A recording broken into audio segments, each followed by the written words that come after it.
Masalah krisis pangan ini bukan masalah Indonesia saja, tapi juga masalah seluruh dunia. Kedepannya saat dunia membutuhkan banyak bahan baku seperti beras, gandum, jagung, ubi dan lain-lain terutama negara-negara Eropa. Lalu kemana mereka akan membelinya? Tentu saja ke negara-negara Asia seperti Vietnam, India, Cina dan juga Indonesia. 5 negara pengekspor beras terbesar di dunia semua.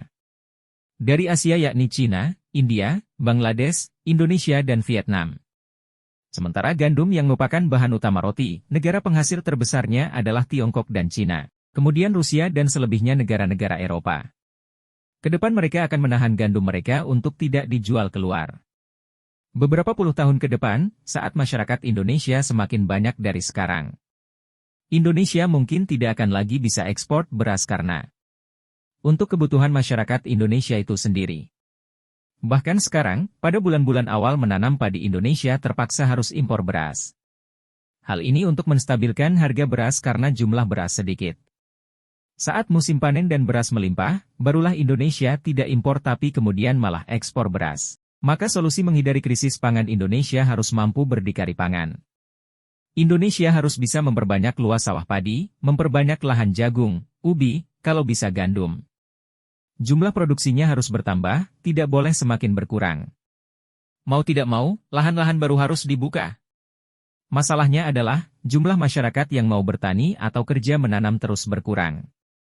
Oleh sebab itu, selain membuka lahan baru seperti ide, food estate, meski belum bisa dibilang sukses 100%. Indonesia juga harus berusaha meningkatkan minat rakyat Indonesia untuk mau jadi petani. Caranya adalah dengan mensejahterakan petani, yang mana harga beli hasil panen harus cukup tinggi agar petani bisa untung besar.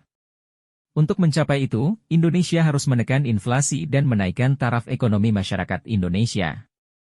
Agar harga jual beras mampu dibeli masyarakat sehingga harga beli dan harga jual sebanding, yakni tidak merugikan petani dan tidak memberatkan masyarakat. Kontrak farming atau jaminan pembelian hasil panen dengan harga yang sudah disepakati. Malah akan banyak membunuh pabrik-pabrik atau pengusaha beras di Indonesia, jika jumlah sawahnya tidak bertambah. Harga beli beras dari petani yang tinggi akan menyebabkan harga jual beras ke masyarakat naik. Jika ekonomi masyarakat tidak naik dan inflasi tidak terjaga akan menyebabkan masyarakat menjerit. Makanya, biaya produksi petani harus ditekan serendah mungkin, misal dengan menurunkan harga pupuk, sehingga harga beli dari petani tidak terlalu tinggi. Dan harga jual ke masyarakat tidak melonjak. Sembari dengan meningkatkan ekonomi masyarakat, serta menjaga inflasi agar bahan baku lainnya tetap stabil. Jadi dalam menyelesaikan krisis pangan ini tidak bisa hanya dengan satu solusi. Harus kolaborasi dengan banyak solusi dan berkesinambungan tahun ke tahun.